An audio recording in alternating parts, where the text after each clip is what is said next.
It's the flip man. You want some money in your hand? Flipping houses without credit or your cash. Get that bag.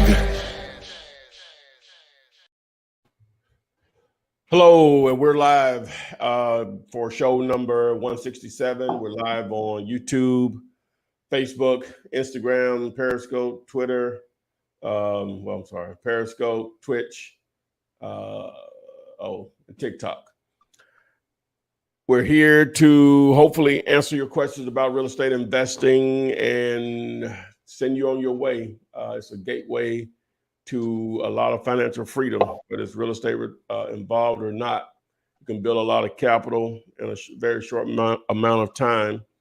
I thought I would do something different tonight, even though this is a question we probably get asked every week. So the title of the show, do you need an LLC to wholesale houses? So we'll answer that question at some point during the show, but we're here to answer all types of questions about real estate investing. So make sure you like this, and share it. Try to get the numbers up. If you're here, you should be liking. Share it. Over to you, AP. All right. Thank you guys for joining us today, November 12th. We're cruising straight through November. 2020 is almost a wrap, guys, but it's still plenty of time to make a difference in your financials by wholesaling houses with little to no credit or cash. We do have the beautiful Miss Renikia in the house with us tonight. How you doing today? I'm good. How are you? I'm well.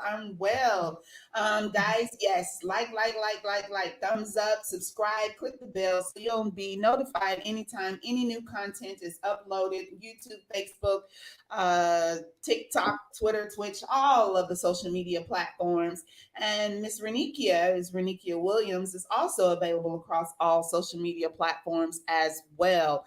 First name Renikia, last name Williams. And also you can reach out to her at fundmynextdeal.com. But every Thursday, this is the place where you ask the questions, I read the questions, they answer the questions, and we're going to get started. Want to give a shout out to Avery, the Smith Financial Relief Group. I see you. Ellis, David Emmanuel, Tap LA, Will, Picture 4 More Songs. That's a really long name, but I said it. Mm-hmm. And then we have V-Shot Productions, BDC. I see you guys on TikTok and Instagram. So let's go ahead and hop into this thing. Ellis Berry says, hey guys, would it be okay to tell the seller how much their house is worth after you pull the comps, or does it matter? That's a good question. I'm a firm believer less is more. I'm a firm believer in, everyone being able to do their own research. My thing is, if you do that, you kind of shoot yourself in the foot a little bit, I guess, because you're pretty much telling them, oh, your house is really worth 100, but I really want to pay you $75,000 for it. So to me, if I do something of that nature, it's going to be more on why I feel their house is only worth this much based on all the repairs that I need to, put into the property. I may, create the narrative on why I'm lowballing, giving them a lowball offer, but not really telling them exactly how much their property could be worth. What do you say, Tom? I'm not. You want to get in the business. If you're trying to tell them, when you say it's what it's worth, I'm assuming they mean like the ARV price.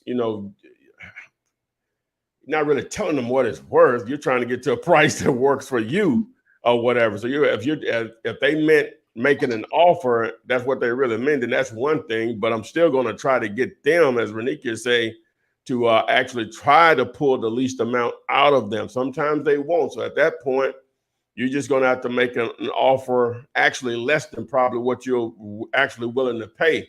When you're selling, you always put a price on what you're a price higher than what you're willing to accept. And when you're buying, you always offer lower than what you're willing to pay or whatever, and work your way up or back. Again, it just depends. It's just all about negotiations. Ideally, trying to build some rapport, see what their real motivation is, and you go from there. just by the way, if you want to join us live to ask your questions, just go to comps101.com. That's comps101.com, and we'll get you on live, and you can pose your questions with us. Make sure you like this again. All right, so we're going to go to BDC, which is on Instagram here, and you want to know, how can I get a POF letter if I'm wholesaling? So we mention it typically every week, but it's realpof.com, REALPOF.com. Go to that site, read over it, and see if that's a service that would provide you with exactly what you need. They do provide POF letters. So just take a look at that, BDC 244. Okay. Next, Instagram. If you would just let me know in the chats there if the sound is better now. I see at the very beginning, Fashmerk, you said there was some technical issues. So just let me know, guys. I don't see anyone else making any comments about that. But going to our next question, or statement rather, is from David Emmanuel from Philly. Started watching your videos religiously in October 2020. Watched every video in order that you dropped since 2008. And I'm on the 100th Flippinar. Oh, woo! Now that's what I'm talking about. Big gator. Hey, It's $1 billion worth of game in those videos. I like that. Hey, man, you got to be ready to go. If you that deep in on Flippinar 100, that's like basically a year ago. So you're ready to go. You really don't need to take action. Go ahead. What's his question? Continuing, he has his first deal on the contract on 11/5. He found a buyer today. He's just waiting for him to sign, and he says thank you. So that's what's up, David. Philly is a good market too. So he says this all October. Oh my God! Oh yes. Wow! 30 days, 45 days. He's on Flippinar 100. Most of those are over an hour. You know what he just did? He fast tracked his education. He sat there and he said, "I'm going to watch all of them until I get to a point of where I understand what I'm doing." That's a fact. That's like going to school and getting a degree in 1 year. Yes, it's a different level of focus right there. Oh yeah, that's Gator. That's Gator. Yes. Okay. Hey, this man is taking advantage of what I preach. Exactly. Basically in a month. Wow. He's halfway there. Yeah. Wow. He really already know what he's doing. Really, if you put that much content in that time frame, you ready to go? Well, he got under contract though, so he ready to go. Let's get it. Wow. That's a closing. You want to put that in the bag. You closing that one. You heard my story 1,000 times. He know me, don't he? Yeah. That's what's up, man. Congratulations. Okay, that's what's up. Just let us know, David, how successful your closing is when it goes down, because I know it will. That's when we talk about binge, grind, get out there and grind, and then collect those checks. Binge, grind, stack. Yes, congratulations on that.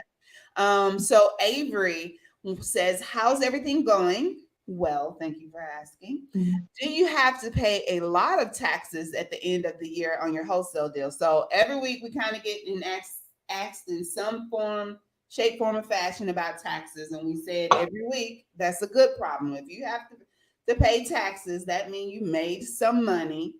But we're not in the business of advising of taxes. I know you just had a general question about how much taxes do you have to pay, but that would all go in how you're streaming your money, and how you got things lined up and what's not. So get with your tax preparer, tax attorney, CPA, one of those, and they'll set you straight on the narrow on what to do with that money you're making if you're paying taxes. Okay, so let's go to the next question. Ooh, y'all kind of slim on my stream right here. Let me go over to Instagram, see what we got going. So let's see here. I just turned 18 a month ago. And this is from Trill Sean. I want to get interviewed by you once I close. And is the MLS the multiple listing service which only agents have access to? Okay, so Renikia, maybe you can educate us a little bit on on the MLS system? Yeah. So you're absolutely right. MLS system is a realtor slash broker database. So you have to have a license to really get access to the platform itself. But when it comes to getting the listings, you just want to really get what a real estate agent. There's a system in every MLS that they can put you in this system and create a platform for you, and everything that hits the market that fits your criteria will be emailed out to you. So I would recommend for you to just get with a realtor if you're interested in purchasing properties that's on the market. Get your dream team together, and one other people on your dream team should be a really great realtor or broker on your team who could, always provide access to the properties that's on MLS. All right, thank you for that explanation on that. So still talking about MLS, Avery wants to know, are deals on the MLS always bad? I wouldn't necessarily say that, but they're just public knowledge though, right? Right. No, not bad deals. It's just more competition with the deals on MLS. So it's not like one of those things where you can kind of steal a good deal off market from a homeowner directly and get a good deal directly through them. But you got to realize when you get what a property is on MLS, it's been represented by a realtor who is very informed and informed in the market, and informed in just understanding the true value and the prices of the real estate. So a lot of times it's a lot harder to really get still a really great deal. And then you run into the highs and best offer, where now they want everyone who provided an offer to give them their highs and best, which end up really increasing the value or increasing the purchase price of what you offer to them. So it's just a lot more moving parts with it. And versus when you go directly to a homeowner on an off-market deal, you go speak directly to a homeowner, you don't have to worry about all those additional highs and best, having to worry about dealing with a very informed realtor and things of that nature. So. All right, thank you for answering that, guys. Keep in mind, you can go to comps101.com to join us live and ask your question yourself. My followers on Instagram, I'm having some difficulties there, so I'm sorry. That would be TikTok, some difficulties there. And then I know on Instagram, you guys are saying that there's something going on. Give me just a second and we'll get that fixed. Ty's stepping away to look at that. I'll go ahead and ask the next question. So let's see here. This is from Rodriguez. Is there a way that you could possibly get off-market deals from a realtor? Boy, y'all on this realtor stuff. Absolutely. So that's when you're dealing with a realtor. That's why creating those really good, strong relationship with realtors is actually beneficial to you as well. Because you may get with a realtor and say, hey, before you put that market on MLS, can I get the first dibs at it? Can you provide it to me, or whatever the case may be? So when I was very heavy being a realtor, and I was like an investor-friendly realtor, I used to always send my deals out to my inner circle investors first before I put it on the market. It's like, hey, do y'all want first grabs at this deal? I'm about to put it on the market in a week. So when you got a really good real estate investor, real estate agent or a broker, they will allow, because they want a quick sell too. So versus them having to put it on the market and do all the extra paperwork, they wouldn't mind having that quick sale before they even put it on the market. So, but you got to have those relationships with them, with those realtors, for them to be willing to, provide you that listing before they list it. All right. So Tishan, let's see here. The only question I have is taxes. I'm expecting to make about 14 to 15K from this deal. And I heard a rule of thumb is to save 33%. So I'm going to open another bank account for my wholesale deals to store my tax money in. And okay, that makes sense. That's a good idea. Most definitely always want to put some of it off to the side, regardless of whether you're saving it. I don't know how money matters, or what financial advice you use about living off 30-40% off of it, and 20% you put into savings, and then 10% you put somewhere else, and 20% here. think there's still like 10% left over. But yeah, absolutely. That's a great That's a point. good rule of thumb. And I would just add, just on overall, just understanding just business and incomes and things of that nature. I mean, if you're running your wholesaling business in your name, you can't write any of your expenses off.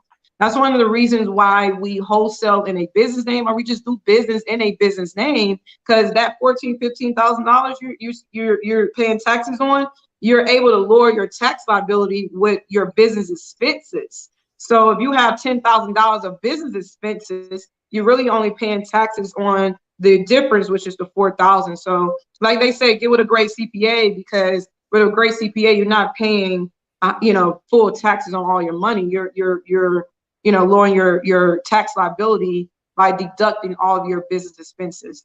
But your CPA will definitely be able to provide a little bit more insight on how to structure that with your business. All right.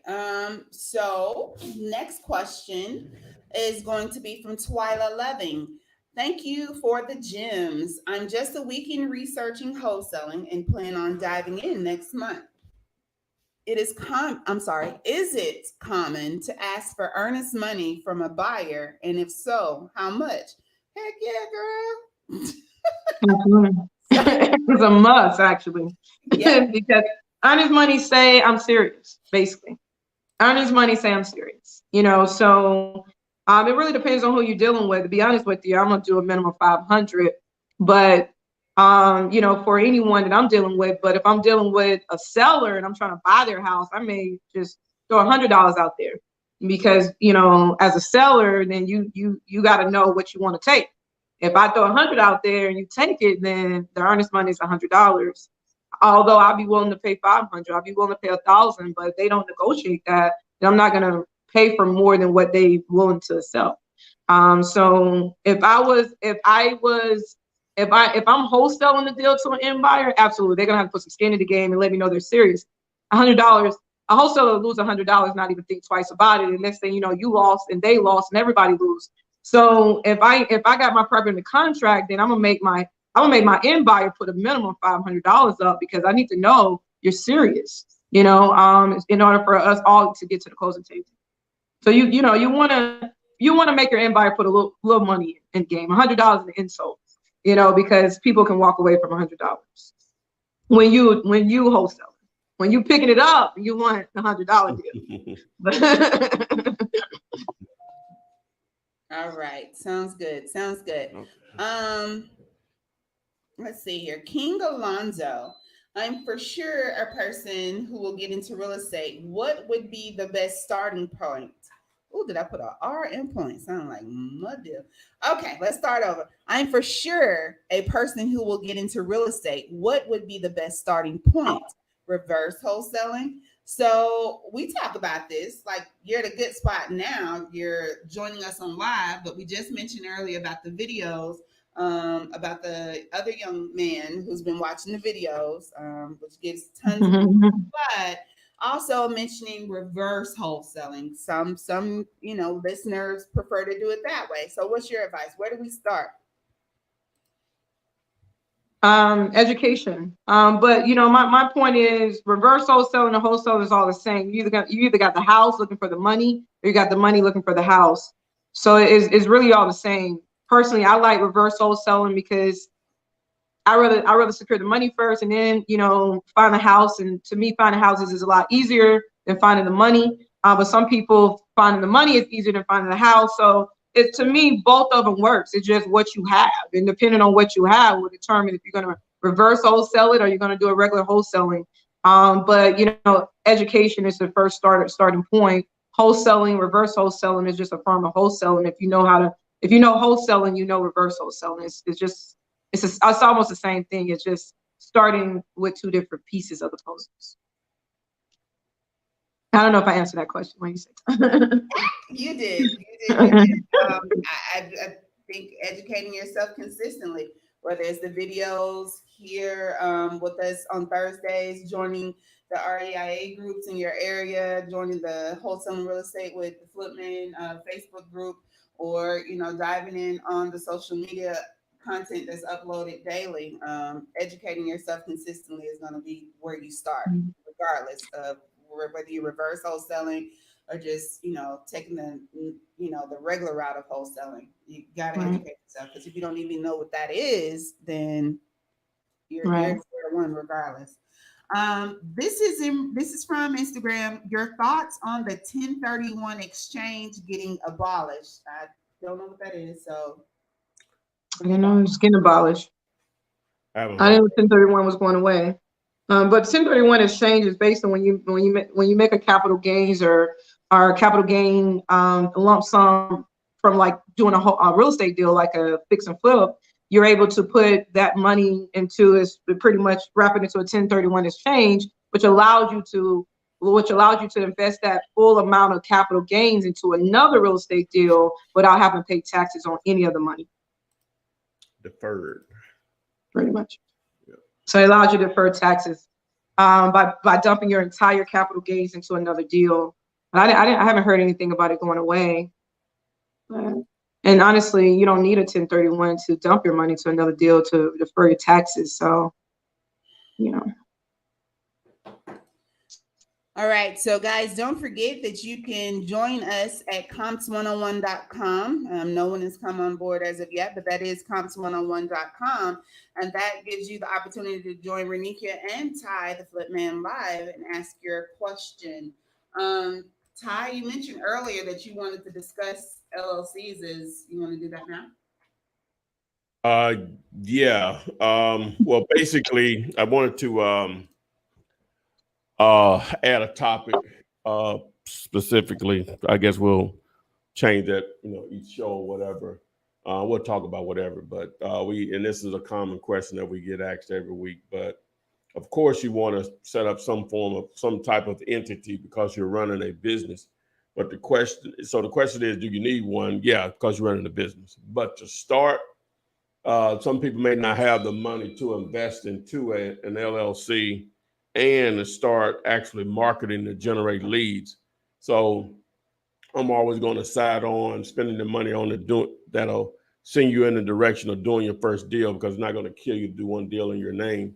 Then from there, you should have some resources at that point to establish an LLC, which isn't only a couple $100 in reality in most states. And then obviously put some of that money back into marketing to generate more leads. So yes, you need some entity. If it's an LLC, fine. But to start, it's not necessary. So. And I agree with that. I don't know how many of you all follow me, but recently I posted my first real estate deal I ever purchased back in 2008, and it was completely in my name. You know, so at the end of the day, I used what I had. I mean, I was 22 years old. I really didn't know much about starting a business at that point, or really, you know, I was just really getting into, you know, being a business owner and understanding entrepreneurship. So I'm just a firm believer in just starting with what you have. And using the bricks you have and to it multiply to everything that you need. So absolutely, you don't need it to start it. But like Ty said, as you go on, you are running a business, and there's benefits to owning a business. There are taxable benefits and things of that nature, you know. So you want to position yourself in owning a business, or, you know, putting your real estate business inside a business so you can really reap all the benefits of being a true business owner. All right. So T-Shine is the gentleman that said he was watching the videos. So let me go ahead and add you. How are you doing today? I'm doing good. Okay. Where are you calling from? From Southfield, Michigan. Okay, Michigan. Mm-hmm. So what's your question? Oh, I don't have any questions. I just want, honestly, like, because no one else is in here, I just wanted to talk to you guys and ask you guys. I did have a question, actually. What does the CPA mean? What do a CPA mean? Yeah, what does CPA mean? Like, what does that mean? Certified Public Accountant. Certified Public Accountant. Yeah, we just slow people know. So I mean, it's a tax. You know, CPA is more of an accountant, but they can help with preparing your taxes and things of that nature too. So they Okay. do taxes, accounting work, and things of that nature. But you can get, whoever does your taxes can do that and hmm shed light on how you should handle your taxes. Yeah, and I've never like done taxes before because I just turned 18 and I just got my first job like in February, so I never had to do taxes before. But that's another thing. When I had said I was gonna open another bank account and put away money in it, like I can just have them do it, like do my taxes and all that. You're 18 years old. hmm Ask your parents who prepare their taxes hmm and see if you can talk to a tax preparer about structuring your business and the taxes in your hmm business. Your parents, obviously you may not have ran your taxes, but your parents should have probably ran their taxes, so they probably can shade you in the light of who they're working with, so you can work with them as well, and you can ask them as many questions about how to structure your business for tax purposes. Okay. Okay. Yeah, that was all I have for you. But Oh, another thing is okay, listen, I'm gonna close on this deal in a couple weeks. I just wanted to get interviewed by Ty when I get done because you feel me. I just be watching all the videos and I just want to be on there. You feel me? Tell my story, whatnot. Done. Let's make it done. happen. All right. All right. Done. 18 years old too? Yeah. Absolutely. Almost definitely. Someone that sat down and watched the videos for 30 days. See, that's the mentality that we all gotta have right there. He just got out of school. He went back to school at Thai Flip University, and he's about to do his first deal. So I'm loving it. He went to something that's gonna make him some money. Is that the one that's gonna really make him some money?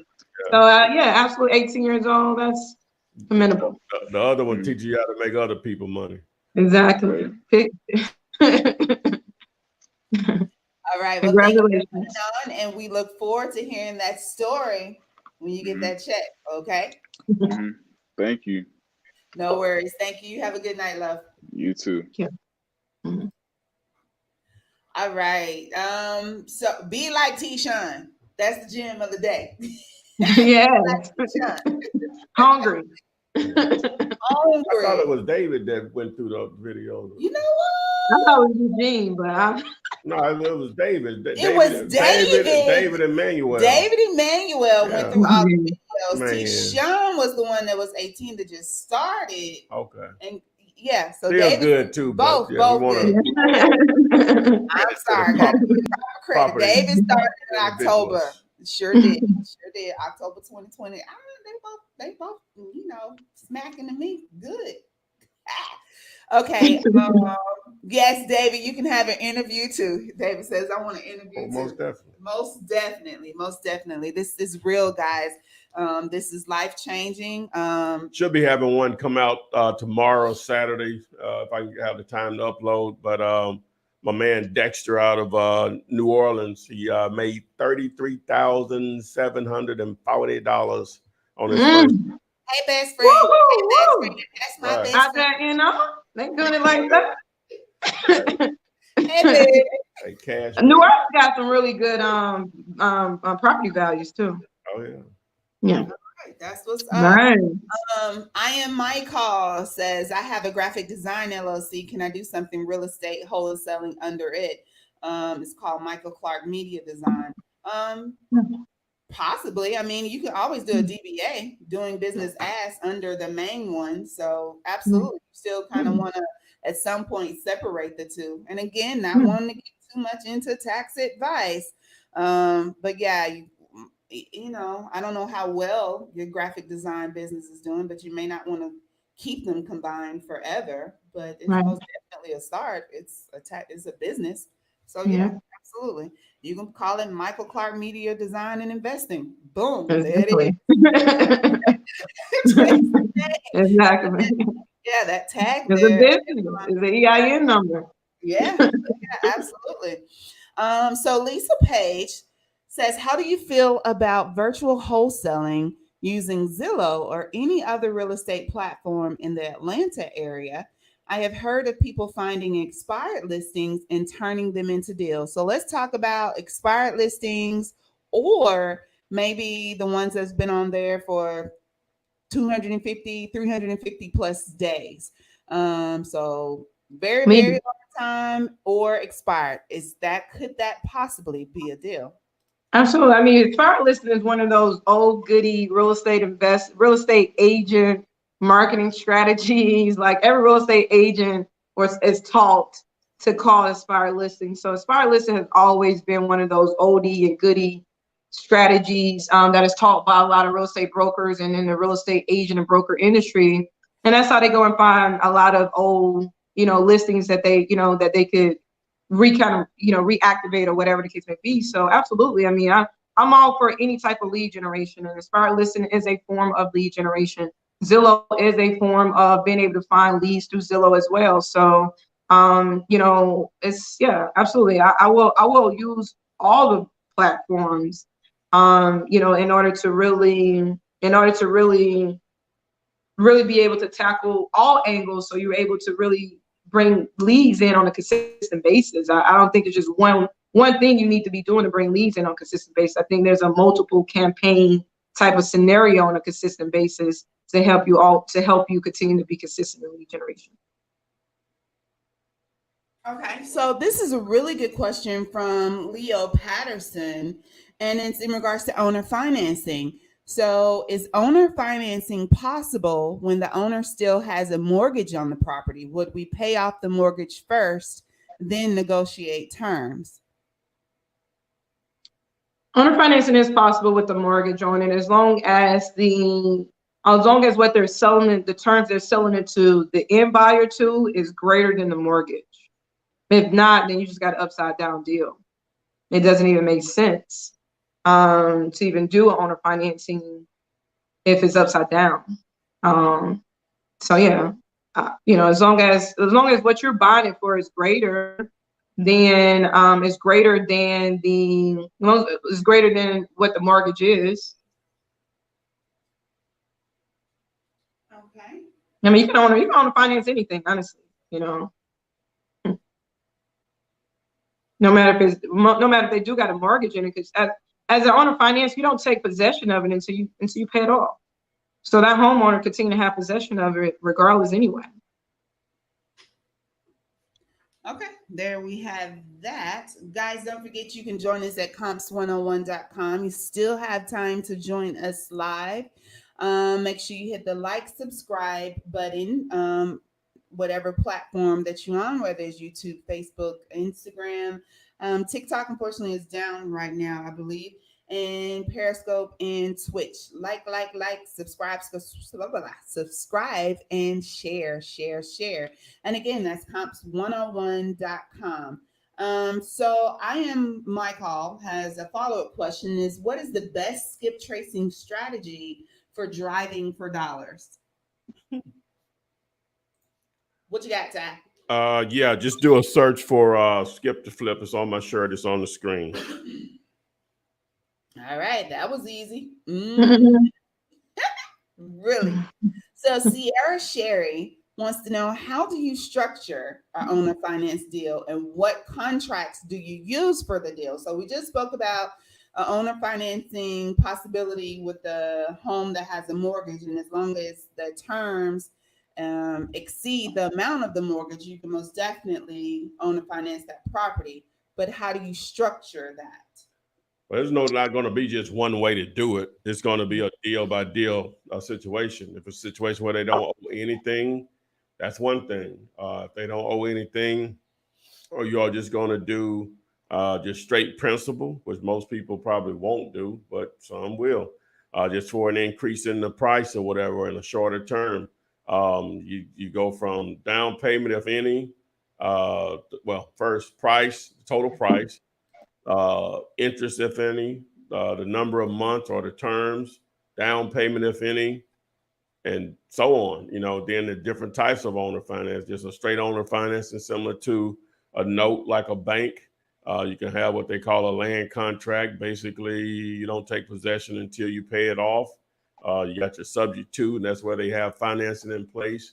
You take deed to the property, but the financing still remains in their name. I guess you can do a lease option. That's a form of owner financing. So it's just too many factors to go in and just say, how do you structure one? Because depending on what their situation is and what you can negotiate, and then what your end game is also, all of that will factor in on what type of owner financing deal that you would do. So it just too many factors to go into it or whatever. But obviously you want to try to do something if you're going to hold on to the property, if you're going to turn around and rent it back out or owner finance it back out. You want it to cash flow. You want a down payment if you can get it or whatever. So again, it's just too many factors with it. All right. So this is in regards to comps, and then we're going to do a couple. So Ty, go ahead and get ready to pull that up on your screen. So if I can't find a comp at all, and the only comp I do have was bought as is and wasn't remodeled, but there's a comp 1 mile away. I don't see the follow-up portion, but I'm sure is, what do you do? So we talk about trying to stay close. So what's the answer? Well, number one, if you're talking about wholesaling, well, that tells you that it's going to be difficult for you to find a buyer for it. If there's no activity, that means no one's buying in that area, and that happens. And then depending, size of the city or whatever, all of that will factor in. It's just not enough activity for it to make sense. The numbers are telling you that you're probably going to be wasting your time because you don't know if you have a great deal or not, because there's not even enough activity to tell you if you do have a great deal or not. And not exclude not having a buyer or not because you don't see any activity. So you don't even have enough activity to let you know you have a great deal or not. Right. That's an easy one. That's an easy one. Move on is the answer. Yeah. Unless you're going to hold it for yourself or whatever. But we're talking about wholesaling at this point. But if you're holding for yourself, then, hey, that's up to you on how you want to proceed on, and you think you can extract some value from it, maybe through cash flow, or rent it out or something, then that's a different ballgame. But as far as wholesaling, if there's no activity there, the end game for you is to have investors that want to buy it. Now, you may put it on a contract and maybe a year, maybe 6 months, I don't know. Some of them may buy it or whatever, but generally speaking, if there's no activity there, it's already telling you that that's nothing you probably should waste a lot of time on for wholesale. So, and most end buyers is not going to buy if they can't find comps. Yeah, they don't even determine if it's a good deal or not. So. Yeah. All right. Our listener Jamel Cole wants to know: is Los Angeles a good market to wholesale? Yeah, of course. I think Cali is, yeah. Yeah, spreads are bigger. A ridiculous amount of people. Ridiculous amounts of money. You're talking about ridiculous amounts of money out there. Yeah, man, you're talking oh my God, LA. And y'all are close with so much money out there. Cali is just money. It's just filled with a lot of wealthy people, and a lot of them invest in real estate. It's just one of those things where you put yourself in the right circles out there in California. You mess around and connect with a lot of money, and people is like, hey, whatever house you got, I'll buy it.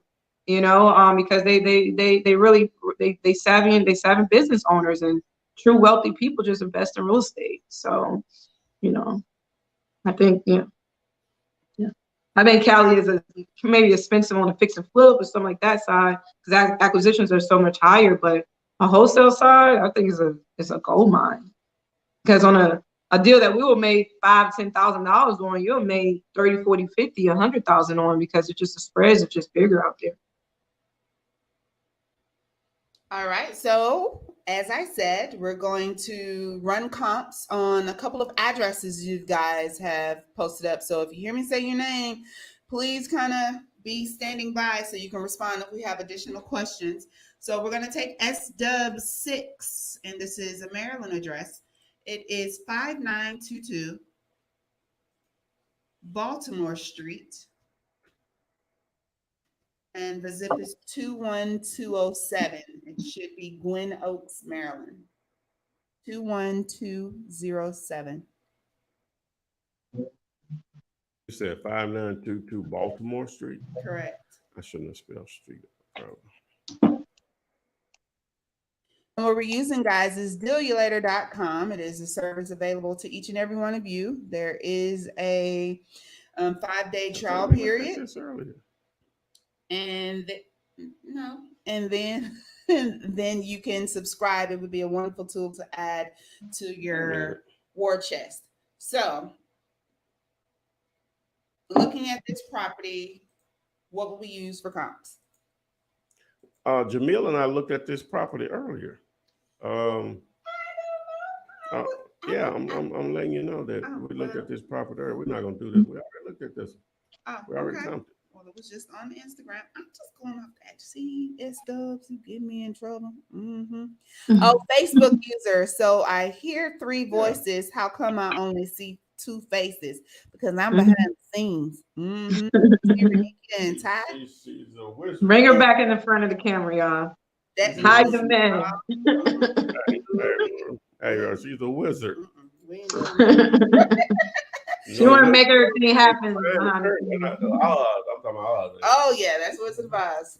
They snatched her back, and it was one of the munchies back there. Just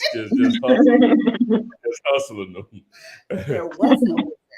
Okay, so we're gonna go ahead and go to our next address. It's gonna be for Cynthia Wright, and it is 1850 McDavid Street, and this is in our backyard. 35217.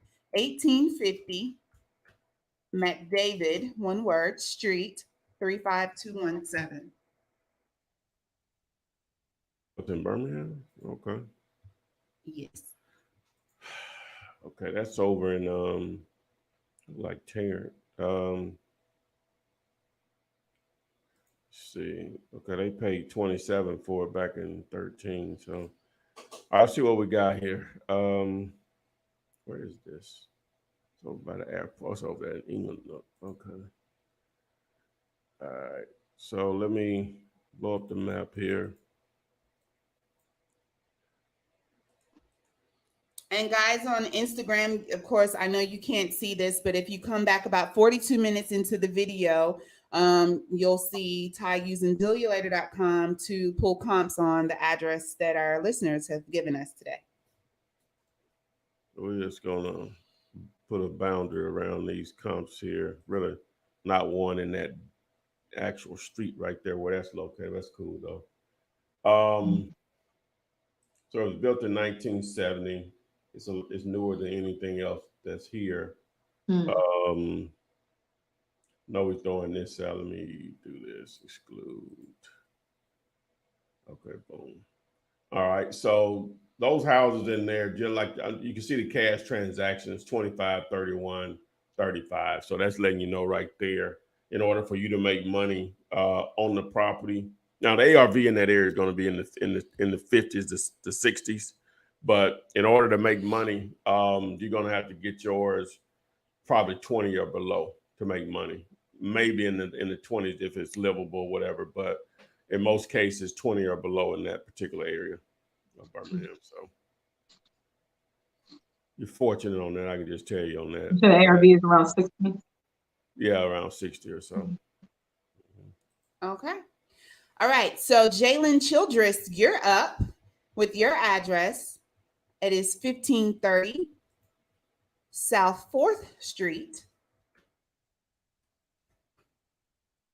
And this is 40208, Louisville, Kentucky.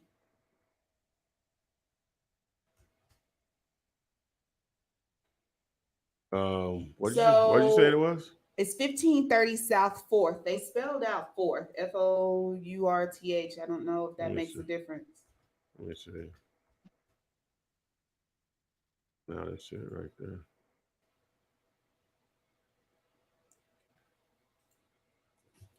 All right. Okay, got a little activity in here. What I'll do is do the map view, and you got a comp number 1. Let me look at it. Saying 260. Okay, you got some strong stuff in here. All right, so let me just go from low to high. Let me look at number 1 again. Let me see, where's number 1? So number one, it was built in 1910. It's a little older, lot size a little bigger, house is a little smaller. So we'll do a trade-off there. So back in 2019. So let me stop this and share my entire screen. Let me see here. Share screen. All right. So boom. All right. So we're going to look at this property that sold. It's the closest one to it. That may be the comp we're looking for, I think. All right. Didn't have any inside picture, but it was only it sold through MLS at 260. So, but it was on the market 256 days. Boy, that's a long time. So, and that was number one. So I'm going to roll with 260 on it. Is the ARV. Okay. What else we got? All right. So T-Sean, you're up. 13062 Camden. And it's in Detroit. Okay. And we'll do one more, guys, after this, and it'll be an Atlanta address. Not telling you whose, but it's going to be in Atlanta. And T-Sean actually gives me a little bit more information. He says he thinks that the ARV is 70,000. So let's confirm. Or what on this one? Not confirm. Yes. All right. So year built 1951. So we can use all three of these down here at the bottom. Wow. So we got 15,000 cash, 6,000, 10,000 cash. It's telling you what they'll do in there. 18. That's all you really need to see. Number 1 and 2, which are close there, they did pay 55 and 49 there, but you got this consistency down here. You got to get it cheap, so especially like you got enough activity right in there or whatever. So what else we got? So what's the ARV? What'd you get? The ARV is about around what he's saying. I'm going to say it's around 70 or so. Okay. Good deal. Good deal. Good deal. And last one, Rendricus. We got you coming up. It's 1010 Oglethorpe, Ogleethorpe. What is it? Ogleethorpe Avenue. And this is in Athens. OLGE? OGL. OGL. Okay. Oglethorpe. Okay. 30606. All right. This sold back in December for $385. So just looking at the map here, I'm gonna blow it up. So your two comps are a little distance away, but well, it should be within a half a mile. Let me go back down. So we got the 280, we got 525, we got 330. So it's all over the board. But I guess the 330 and the 280 are consistent, but it sold for 385. So what's the difference on that 500? Was it bigger? The 500 is a little smaller actually. It was a cash deal too. Oh, I'm sorry, but the biggest difference, it was built in 02. Oh, okay. Where this one was built in 1917. Oh, okay. Yeah. So the 380, it just recently sold. So let me look at these pictures. What do you want to do with it? Yeah, that's the question. Are you looking at? Is this what would be your end goal? It seemed like it's already at its value. Yeah. Rodriguez, are you available to answer that? You've been pretty active here. Okay, guys. So that's running comps using dealyoulater.com. I suggest that each of you go over there and take a look at it. He said the owner is selling it. Okay, we get that. Okay.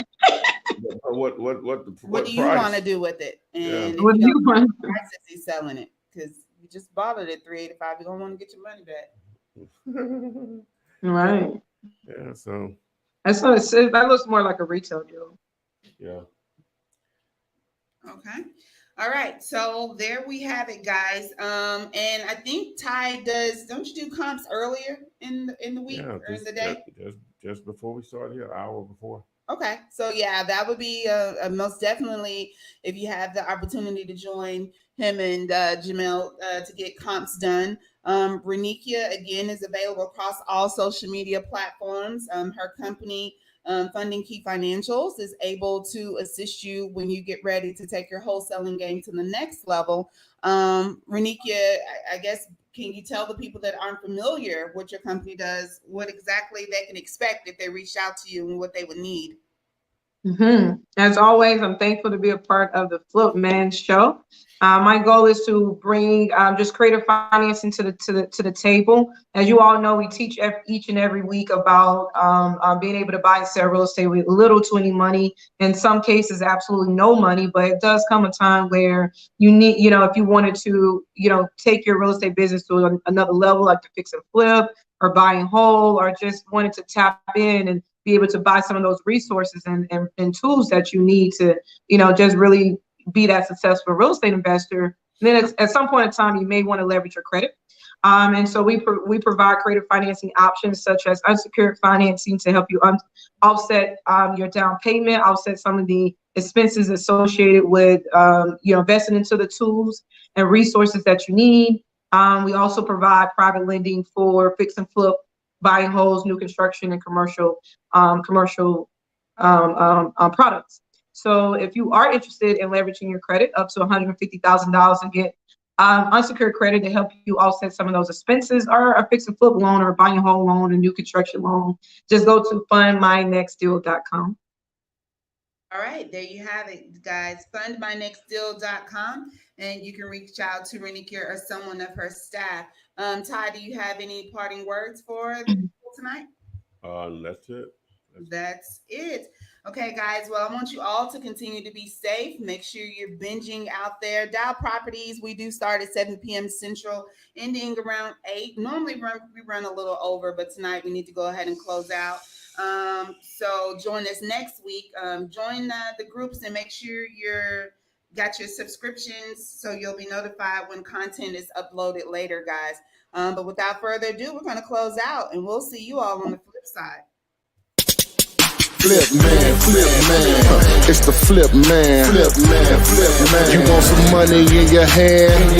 Flipping houses without credit or your cash. Get that bag.